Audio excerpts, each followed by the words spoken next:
In this video, I'm going to provide you with 18 useful tips, or pieces of information, if you will, that will hopefully help you to build a better physique as a natural lifter. Or at the very least, open up your mind to some new concepts and cut through the noise that you're more likely sick and tired of on social media.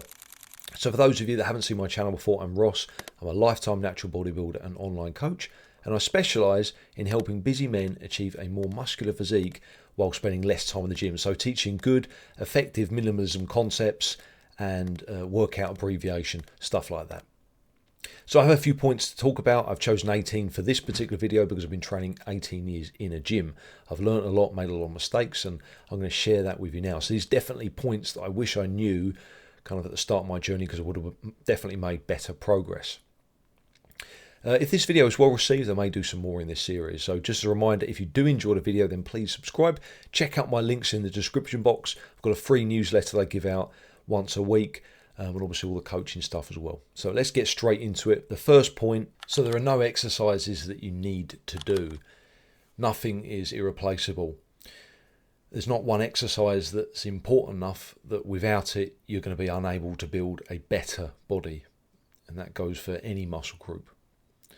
And that's quite reassuring to know, because not all exercises feel comfortable or even possible for all people. There are a few ways to progressively overload a lift and place more stimulus on a target muscle, but the easiest and most logical way of doing this is by using mini plates. This can be a lot more motivating than trying to push for that extra rep, especially when you're training with lower rep ranges. You might be stuck on the same rep for weeks on end. You know, to go from 5 to 6 reps is a large jump up in strength. It's not easy to do that. It might take you 3 weeks. You've got that strength in you, you know it, but you just can't express it yet. So, you know, when you're tracking your logbook, it's the same each week. And yeah, it can be a little bit demoralizing for some people. So by using mini plates, you can match your reps and just add a small amount of weight each week. You know, add 0.25 to each side of a bar, for example, each and every week. And that's 2K a month. You know, that's 24K a year. That's a good amount of progress. So something to consider there. Very, very underused mini plates. This next one, again, touches on progressive overload. It's a really important one. We've all fallen prey to this at one point or another, and it's a very difficult concept to kind of mentally unhook yourself from. And that's the form of a movement. The execution of an exercise needs to be consistent. If you're pumping the weight up on a movement, but it's at the expense of your leverages, the tempo of an exercise, then you're cheating yourself out of potential muscle mass. It's just strength on paper.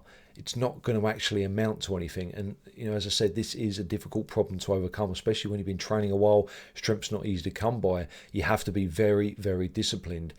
It's easier to do this on certain body groups as well. It's very easy to get caught up with your back training, for example. It's very, very difficult to make sure everything's standardised. So you could maybe consider doing some videos of your sets to just check that. And you might have to eat humble pie and really kind of had a good harsh talking to yourself as to what you're actually doing in the gym, whether it's conducive to accumulating more muscle mass. It's absolutely possible to build bigger muscles without getting stronger, or at least expressing an increase in strength on a certain lift. But you need to be placing progressively more stress on the target muscle. Adding more load to a movement is one simple way of doing this, but there are other ways. Say, for example, exercise selection or form improvement. I use the squat as an example. Let's say you're squatting 180k for sets of 5, but they're pretty rush reps. You're kind of bouncing out the hole. You're using knee sleeves, and your kind of lower back is rounding a little bit at the bottom, and you're kind of almost, you're not doing a low bar, you are doing a high bar, but you are leaning forwards, you know, at the bottom, the bum's coming up to try and get you out of the hole. And that's obviously extremely common. That's kind of how I squatted due to the biomechanics of my body. But let's say we swap that then for 150 kilos with a more upright torso, with maybe less rigidity in terms of the knee sleeves, there's less bounce, and you're coming down with a little bit of a slower tempo. So strength on the squat has gone down on paper, but your ability to build bigger quads may have actually gone up due to more stress placed on that target muscle. So that's the concept behind that. So this point's going to be quite a long one, and there are two sections to this. So what's the most reliable, the easiest way of building strength consistently?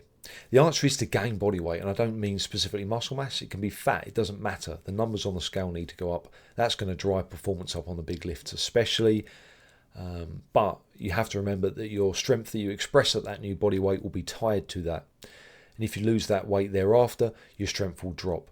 Now, you might be in a better position strength-wise than if you hadn't done it, than where you started, but there's no way you're going to be able to keep all of that strength that you had at your peak mass in terms of weight. And I think anyone that's bulked will know this and have experienced this. It's a good tool to use at your disposal, but you can't abuse it because it won't end well. Fat accumulation will quickly rise to very high levels, and if you're looking to get lean, at some point you've got to lose it, so it kind of goes against what you're trying to do as a bodybuilder, but it works. If you want to get strong and you don't care, then use it, because it really does work very well. In terms of training, you're looking at probably lower volume and maybe slightly higher frequency, maybe twice a week, but you want to keep the volume down on that exercise per session so you don't accumulate too much fatigue. You can go through more stimulus and recovery phases, but without accumulating that fatigue that it's going to affect the next workout. That's probably the best approach, I would say, for reliable strength long term. Now, high volume works. It works really well, and we'll move on to the second point now. The fastest way of accumulating strength, and that is by doing more than what you would think possible. And I'm going to use the Smolov-based mesocycle as an example. It works, and it works really well. The reason why people tend to move away from maybe high volume training for strength is because they're unable to express that strength due to fatigue when they're in a high volume block of training. It's not until you come out the other end that you see that benefit. So I've done the base mesocycle, which is a portion of the peaking phase, a Smolov, which is traditionally like a powerlifting peaking protocol, originally for weightlifting actually. But you can do it squats, you can do the Smolov Junior for bench, and it works really, really well. It's 3 weeks, it's 4 sessions per week. That's a lot of reps and a lot of sets that you're doing with heavy loads. It's really, really hard. But after all is said and done, after those 3 weeks, and you give yourself 4, 5, 6 days to recover, you see the improvements in strength, maybe 7.5 to 10% at least on those lifts, which in a 3-week period is insane. There's no two ways about it, but it's very hard. There are caveats to this style of training, guys. Massive increase in terms of the risk of injury, massive. If your overall workload goes up, your recovery has to go up to match that. And we're talking about one lift specifically here as well, rather than kind of overall, because there's no way you can do this for multiple lifts at the same time. Your risk of burnout is also higher. And, long term, you're probably better off sticking to a more kind of reliable, more practical approach that I mentioned at the start. But it's something to be considered. It does work, guys. So this next one's pretty interesting. Kind of goes against most people's perception of muscle building. And that is that you can absolutely build muscle without being in a surplus of calories. But the stimulus that you present that or those target muscles has to be greater than the stimulus that you presented before. Now, what I mean by this is, let's say you're a beginner and you're just starting out. You can be a maintenance of calories overall, a net maintenance, or at a net deficit. But the stimulus is so massive to what was there before, i.e. nothing compared to stimulus from training, that you're going to be able to build muscle. I'm not sure mechanistically how this works, but it does. Also, for anyone that's on a hiatus and then comes back to training, that stimulus then goes through the roof. It's so far above what was there before that they're then able to gain muscle whilst losing body fat simultaneously. And thirdly, if you're already training, but your training is perhaps not that good, it's inadequate, and then your training effectiveness and your quality of training take a massive hike up. Let's say you use online coaching, then suddenly your training is really, really good compared to not really that good before. The stimulus presented to those muscles is massively increased, and you can then gain muscle for a period of time whilst being at maintenance or even a negative if the stimulus is massive compared to where it was before. So it is possible, but I don't know how this works. I just know it does. Both loose form and strict form build muscle, and they can both be equal in terms of the amount of muscle mass they build if the stimulus to the target muscle is the same. So let's say you're doing 10 strict reps but 15 loose form reps. Is the stimulus the same? If it is, then the muscle growth will be the same. Strict form is more quantifiable, so it's easier to track. There's also potentially less risk of injury, and it's easier to focus on the target muscle, especially for newbies and beginners. But there may be a slight advantage to looser form training when you consider the extra load during some portions of the range of motion. There are no natural supplements that are going to dramatically improve the way you look or help you to build good amounts of muscle mass. There just isn't anything out there at the moment that I know of that will do this. Creatine obviously may help a little bit, but it's going to be very, very subtle. You might notice some small increases in strength, maybe a little bit more fullness. It's going to be minor, and some people may not respond at all. There's nothing out there. Don't believe the hype. Save your money. Unless it's a steroid, it's just not going to do anything. Stick to good food and hard training. Oftentimes, your genetics will play quite a considerable role in determining an exercise effectiveness in stimulating muscle. What might be a good exercise for some may not be the best for others because of genetic variables. So for instance, a squat, if you're built like Tom Platz, then squats are going to be a good exercise to help build your quads. You can remain upright, you've got short femurs, short stature. Obviously you're mobile as well, which is a lifestyle factor that can help, but genetically you're kind of built for it already, whereas someone maybe that's 6'2", quite a slim waist, small joints, proportionately not on the same kind of level as, say, Tom Platz, are going to have a more difficult time, and it may not actually be a good exercise for trying to stimulate quad growth. So there are going to be differences there, and sometimes it actually takes you quite a while to kind of find out. So be honest with yourselves and try to realise whether an exercise is really kind of the best movement for you and your movement patterns and your genetic disposition to be good at something or not. Try to learn that early on, and it's going to help you. I would say that as natural bodybuilders, we all should prioritise arm growth, because realistically this is going to make the biggest impact on your perceived level of muscularity. Big arms look really, really impressive and seem to add a sense of muscularity that perhaps wouldn't be there if someone has smaller arms and very big pecs, or back muscles or quad muscles. So arms go a long way to improve a physique, and I think that they should be a priority. The next point is the only diet tip in the video, and that's going to be about protein intake. I don't think it needs to be excessively high. It doesn't really need to be that high at all. I've personally noticed no real benefit to kind of playing around with it. I think as long as you're ticking off the minimum, then you're good. I don't think necessarily you're going to be able to build more muscle with consuming extra protein once you've kind of hit that baseline as to what your body needs. It comes down more to the training. So I'd recommend 1.5 grams per kilo of body weight at the least. Maybe moving more towards kind of the 1.75 gram per kilo to be on the safe side. But I think it's you can eat a little bit more just to be on the safe side, but I don't know whether it's necessarily going to create more growth. As I said, it's more, in my experience, is to do with the training and the carbohydrates, having the energy to perform well. It's going to be more beneficial to you. These next 2 points go hand in hand. I truly believe that it's a symbiotic relationship between strength and muscle growth. I think that you can improve the amount of muscle mass that you have by increasing strength. There is a direct correlation there, but it has to be true strength and not paper strength. And it has to be on an exercise or group of exercises that reflect that increase in strength in an improvement to the level of stimulus placed on that target musculature, the amount of damage that you can create. So we use these 3 exercises as an example. You've got clean and jerk, overhead press, and then seat machine press. Clean and jerk, an athlete might improve their lift, a good athlete, by 100k over the span of maybe their 10-year career, for example.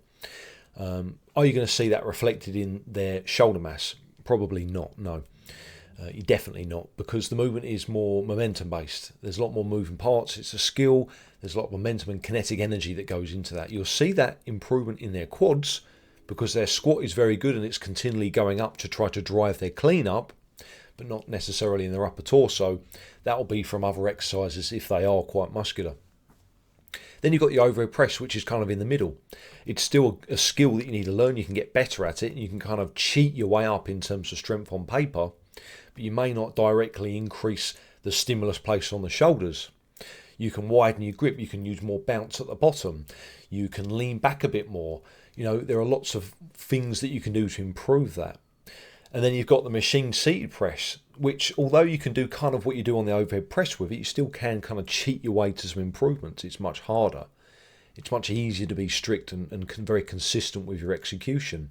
So if you add strength to that, because that muscle first and foremost directly taxes that area that you're trying to build, and then you're increasing the strength on that, that will then be reflected in an increase in muscle mass because you're increasing the damage, the stress created on that muscle mass directly via more load across a period of time. Likewise, more muscle mass gained through an increase in stimulus placed on that target musculature other than more load on the bar will eventually create an increase in strength once your training becomes specific enough to actually express that. Now, what I mean by that is the following. Let's say you capped off at 5 reps on the leg press at 220k with good form, reasonably good form. You kind of come away from that for a bit, maybe do some quad extension work or improve the form on your leg press and maybe lower the weight a little bit and increase your reps. So now instead of doing 1 hard rep at the end of a set on your 5 rep setter, you're doing maybe 3 or 4 where you've really got to dig in and get in that zone. Your tempo is a little bit slower. Your kind of mind to muscle connection maybe is a little bit better per set. You're using no bounce at the bottom. So overall, your stimulus to that muscle, that quad, might have actually been improved a little bit, and that may lead to some increases in muscle mass. Now, when you come back to the lower rep work, you'll first notice that your strength will have dropped. You can't do 220k anymore, you're at 190, 200k. But quite quickly, within a few weeks, you'll notice that your strength will increase and actually move past where you were before, despite not actively working on improving your strength on the leg press. And that's because of an increase in muscle mass. So I do believe that it's a symbiotic relationship. Both go hand in hand. You can improve your strength by increasing your muscle mass via other mechanisms, and you can also improve your muscle mass by directly improving the strength. But the exercises need to be picked properly, and it needs to be true strength that actually increases the stress placed on the target musculature rather than just kind of adding weight to the bar at any cost. There is no best training split. There really isn't. It comes down to the person, lifestyle, enjoyment, a whole host of other variables. What might be a really good protocol for me now may not be that well suited to me in 3 years' time. It really depends on the environment and the person. And I think anyone that says differently is trying to mislead you. There are very good programs that will work very well for most people, but you can't say it's best or definitely better than another program. It just doesn't work like that. This is a really important one, guys. So whether you're training at 6 reps or 12 reps, if you can consistently keep the level of intensity very high per set, so you're just shy of or at concentric failure on a consistent basis over and over again, you do this all the while keeping form standardised, so the last reps looking the same as the first reps in terms of execution, albeit for the slowdown of tempo on the concentric, and you're still keeping that stimulus placed upon that target musculature. That will be the single most important factor in determining your ability to build muscle growth. It's the most important thing that you need to do. So irrespective of rep ranges, is training at very, very high intensities consistently over and over and over again, whilst keeping form standardized and still within that set, allowing you to continually place the stress and stimulus on that target musculature. A minimal volume of training performed at maximal intensity will provide a far better muscle building stimulus than maximal volumes of training performed at very low intensities. Without intensity there per set, volume is irrelevant. You can't force extra growth to happen by adding more sets unless you get the basics right, which is to train very hard. So it stands that you need to learn how to do this pretty quick if you want to succeed in your muscle building endeavours. That being said, I think that there is a point where you need to do more very, very hard sets to see more growth. I wouldn't want to do only one very hard set per muscle group per week. I think there's probably more growth on the table if you do two. But where that sweet spot lies, we don't know. It's going to be impossible to find that out. The studies won't be able to show us because it's going to vary from person to person. It's going to vary, depending on the lifestyle that you have at the moment. My ability to be able to recover from X amount of sets will be very different from what it might be next year or 4 years prior or 3 months down the line. So these things fluctuate. Higher frequency, shorter workouts and lower frequency, longer workouts, well, I think over the long term provide much the same in terms of muscle building potential when considering the pros and cons. And I mentioned in my previous point that potentially lower higher frequency, rather shorter sessions might work better because there's an argument for more kind of growth cycles in a span of time. I think there might be something to that, but there's more risk of burnout with that because you're in the gym more frequently, potentially more risk of injury because you're training that muscle group multiple times per week as opposed to once and then allowing it to recover. So there are some cons. It might just get the edge. That being said, lower frequency, longer sessions are good because you have those days off in between. But the end of the sessions are difficult because fatigue starts to set in. You might be in the gym to warrant that lower frequency, an hour and a half, 2 hours, 2.5 hours to get all the work in that you want to. Full body training, for example. And that is difficult to do. So there are pros and cons for both. I think it really comes down to your time availability per day. That's going to change, depending on your lifestyle. What might be a really good program for me at the moment may not be, that great 6 months down the line. For me, I have no choice but to train with very frequent short workouts for 4 days of the week. I have no choice but to, so I have to make it work.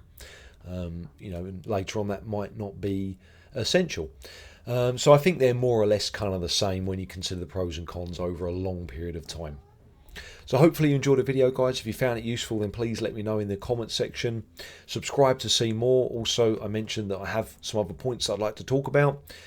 So if this video is well received, I might do some more, maybe some nutrition stuff. Also, don't forget to check out my description box for links to social media, my online coaching, very affordable prices for specifically natural lifters with, not a lot of time to spend in the gym. Once again, hopefully you enjoyed it. Thanks for watching and stay strong.